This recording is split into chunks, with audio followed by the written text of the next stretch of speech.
Bonjour et bienvenue à Sciences Po Ex où nous invitons aujourd'hui François Asselineau. Diplômé d'HEC et de l'ENA, expert de la zone Asie-Pacifique, il a également été directeur de cabinet de Charles Pasqua de 2000 à 2004. Le 25 mars 2007, jour du 50e anniversaire du traité de Rome, il a fondé le nouveau mouvement politique Union populaire républicaine. Rencontre avec François Asselineau.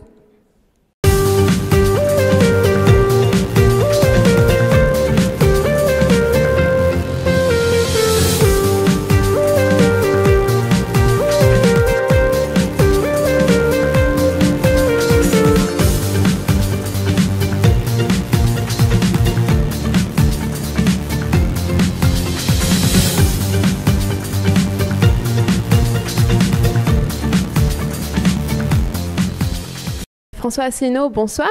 Bonsoir. Merci de répondre à nos questions. Vous êtes le président d'un nouveau parti créé en 2007 qui prône officiellement le retrait de la France de l'Europe et de la zone euro. Quel y serait notre intérêt ? Alors, vous avez raison de le souligner, puisque c'est le seul mouvement politique qui soit absolument clair sur ces questions et qui soit clair depuis le début. Notre objectif, c'est de rassembler les Français à titre provisoire pour sortir de l'Union européenne, de l'euro, mais aussi de l'OTAN. L'objectif même, ça n'est pas par ringardise, par xénophobie, par volonté d'isoler la France sur elle-même, comme j'entends souvent un certain nombre de nos détracteurs faire ces critiques sans jamais d'ailleurs avoir écouté mes analyses ni vu nos propositions. C'est exactement le contraire. Ce que nous voulons, c'est rendre aux Français leur démocratie.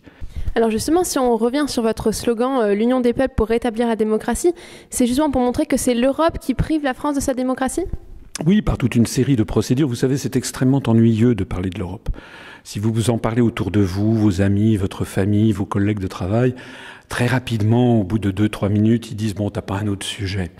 Pour la première fois dans l'histoire du monde, on a une dictature qui s'impose par l'ennui et la complexité. Une dictature New Look du 3e millénaire qui se présente sous un jour sympathique, sous un jour prétendument irréversible et irrésistible, mais qui en réalité retire aux différents peuples d'Europe leur droit souverain à décider de leur avenir collectif. Je fais des conférences en expliquant au public qui veut bien venir m'écouter, voilà les contrats qui ont été signés en votre nom par les différents responsables politiques. Le contrat en question, ce sont les traités européens que nous décortiquons article par article. Et alors vous positionnez votre parti au-dessus des clivages traditionnels droite-gauche, notamment en refusant toute alliance politique. Et quel est aujourd'hui le profil de vos nouveaux adhérents ?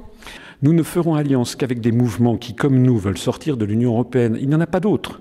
J'entends déjà des gens qui vont me dire le Front National. Non, je mets au défi vos auditeurs. Allez regarder à la loupe les professions de foi de Mme Le Pen, du Front National, vous constaterez qu'il n'en est rien. Nous rassemblons des Français à titre provisoire sur un programme qui va au-delà de la sortie de l'Union européenne, de l'euro et de l'OTAN. Nous avons un programme qui est un copier-coller à nombreux égards du programme du Conseil national de la résistance de 1944.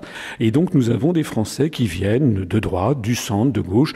Je pense qu'actuellement, on a plutôt une majorité de gens de gauche, même si moi, dans ma carrière, j'ai été dans des cabinets ministériels, dans les gouvernements de M. Balladur et de M. Juppé, donc j'ai plutôt un pédigré de droite. On se rapproche de l'échéance des municipales de 2014.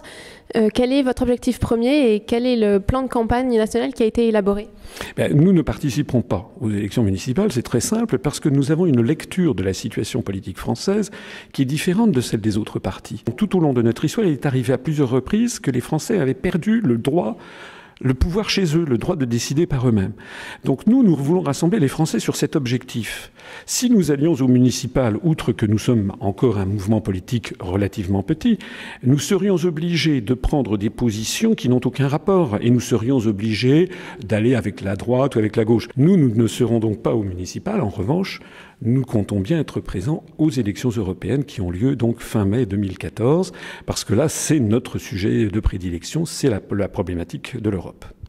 Une dernière question, en un mot, une question très pragmatique. Que conseilleriez-vous à un jeune qui veut se lancer en politique, en un mot ? Je lui conseillerais de faire une introspection sur ce qu'il souhaite dans la vie. Est-ce que ce qu'il veut dans la vie, c'est être soi-même, c'est défendre ce en quoi il croit, des idéaux, ou bien est-ce que c'est être cynique pour essayer d'avoir des places, essayer un mandat électif, faire carrière, voilà. Très bien, merci beaucoup de nous avoir accordé cette interview.